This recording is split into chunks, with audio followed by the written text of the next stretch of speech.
option.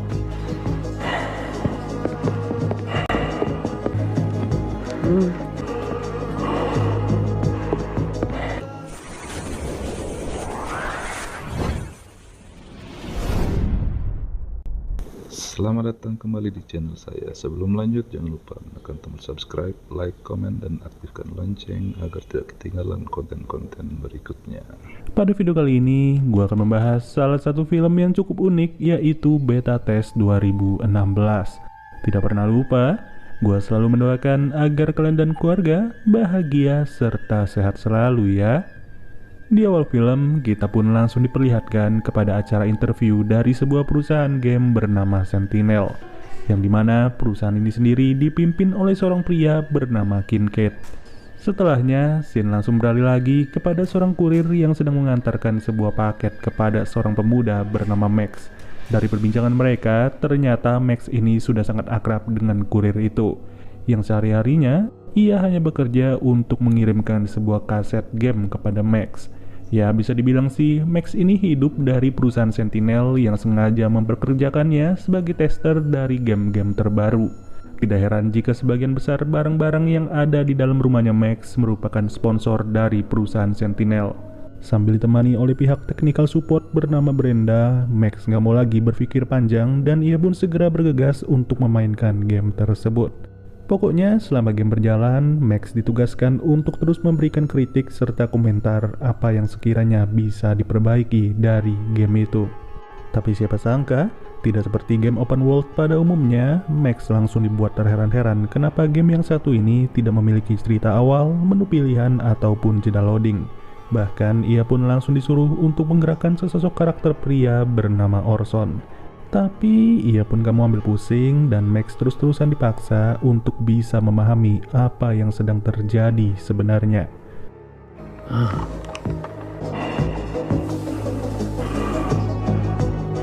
No menu, no option.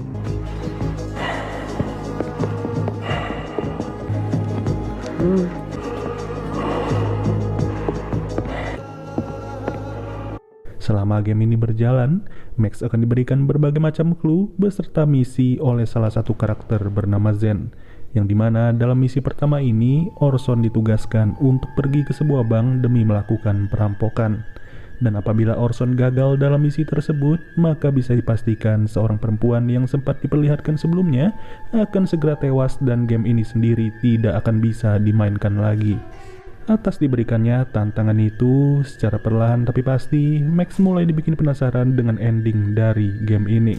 Yang dimana rasa penasaran itu pun semakin membuatnya menggebu-gebu untuk segera menjalankan misi pertama sebaik mungkin.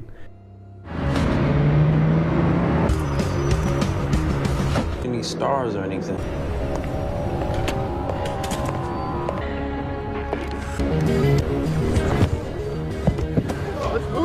How the hell am I supposed to get in there undetected? I gotta be the manager.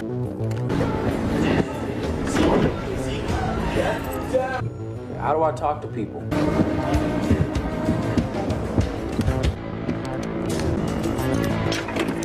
Sweet.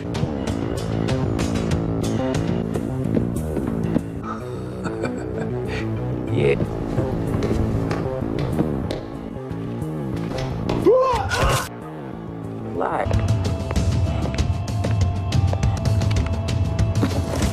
Black button with the cursor over.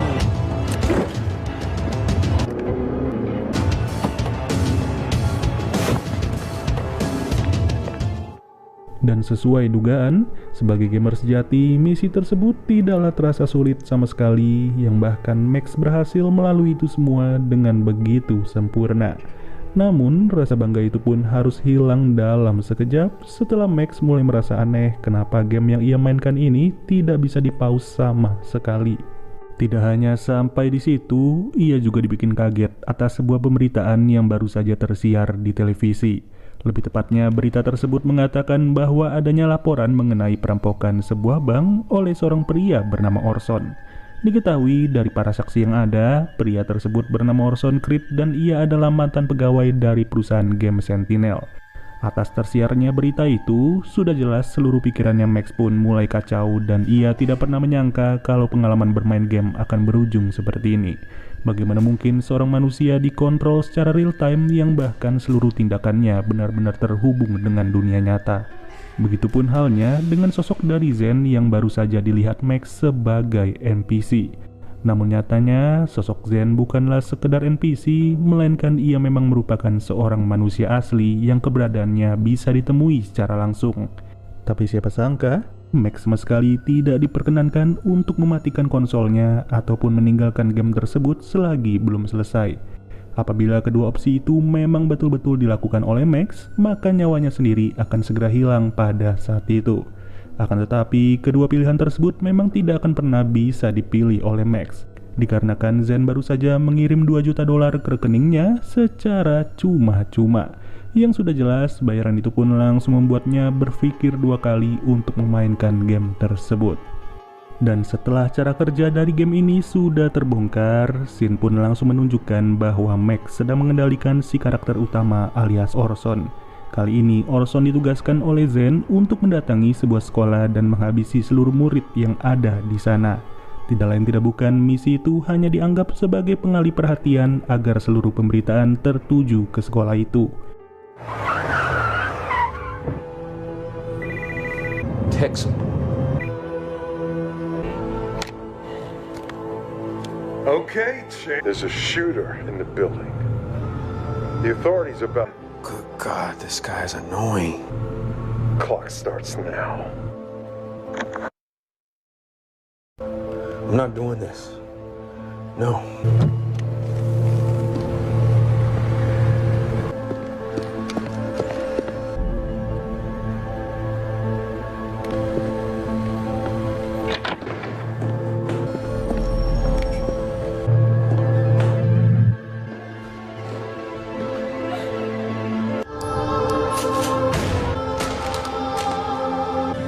Tragic day for our city.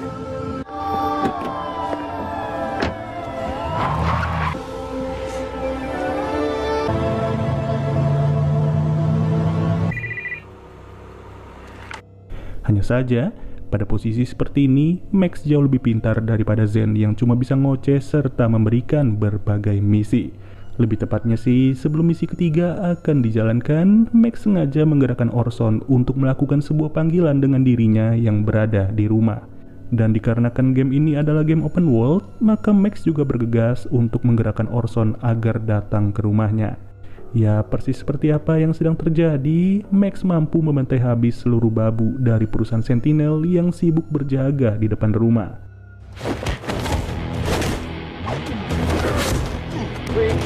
You don't want them?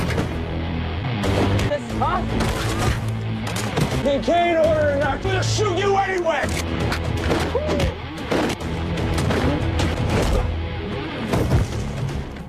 Nggak tanggung-tanggung, ia juga sengaja mempertemukan dirinya dengan sosok Orson yang kali ini benar-benar melihat wajahnya Max. Jelas, seluruh gambaran itu pun langsung tercemin di dalam gamenya seolah-olah Max sedang melihat dirinya sendiri. Di saat yang bersamaan, Max mulai merasa penasaran dengan identitas dari Orson yang sebenarnya. Atas rasa penasaran itulah, Max langsung memohon kepada Brenda alias si technical support untuk mengaktifkan tingkat kesadaran Orson. Beruntung, Brenda bukanlah pegawai yang takut dengan atasannya dan permintaan Max pun langsung segera dituruti. Tapi ya kembali lagi, dikarenakan Orson masih dikendalikan sebagai karakter game, jadinya ia pun hanya mampu berbicara saja untuk menyampaikan beberapa informasi. Salah satunya adalah tentang kamera pemantau yang berada di setiap barang pemberian dari Sentinel kepada Max. Luar biasa bukan? Dikarenakan sudah terlalu nyaman dengan pekerjaan ini, Max pun tidak sadar lagi kalau tempat bekerjanya tidak sebaik seperkiraannya. Lalu, Max yang lagi sibuk memeriksa seluruh barang pemberian pun malah nggak sengaja melihat sebuah chip yang berada di lehernya Orson. Dari situ, Max mulai memiliki ide cemerlang dan ia sengaja membawa salah satu jasad pesuruh dari Sentinel untuk masuk ke rumahnya.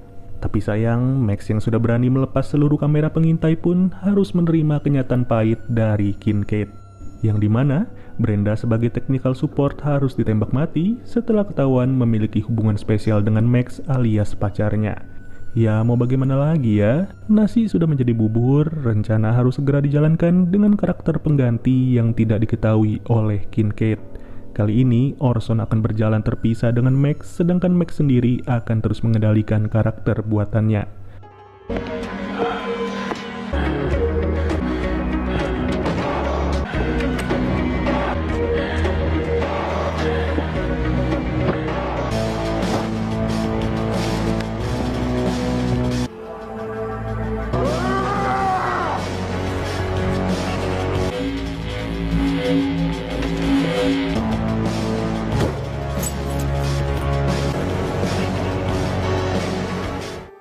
Gak perlu waktu lama, Orson pun sudah tiba di kantor Sentinel demi mencari keberadaan istrinya yang sedang disekap oleh Kincaid dan juga Zen.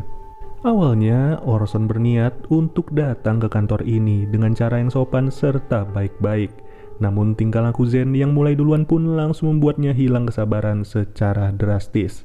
Tidak peduli lagi mau menghadapi siapa saja, Orson berhasil membantai habis mereka semua tanpa perlawanan yang berarti.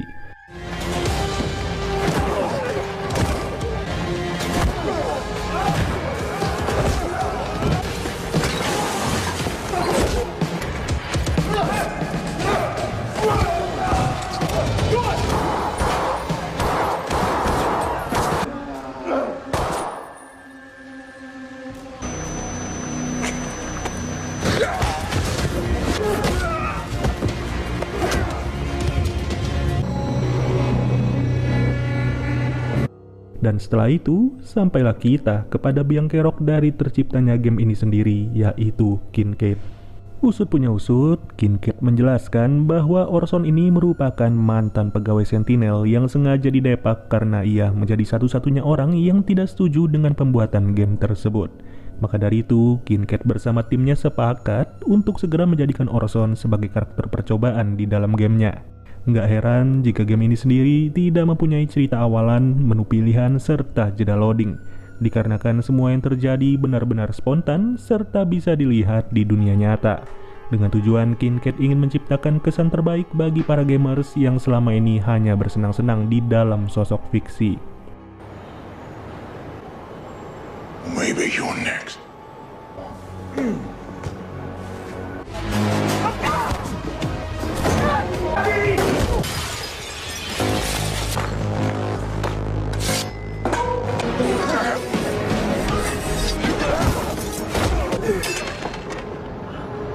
Beruntung, pada momen yang panas itulah, Max sudah datang tepat waktu dan ia pun juga berhasil membunuh Kincaid yang selama ini sudah memberikannya bertubi-tubi penghasilan.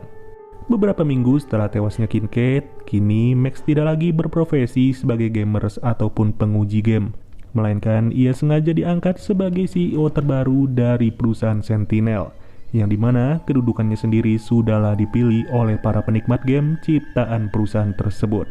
Sedangkan Orson lagi sibuk berlibur dengan istrinya setelah ia mendapatkan kompensasi atas tindakannya yang tidak ia sadari sama sekali.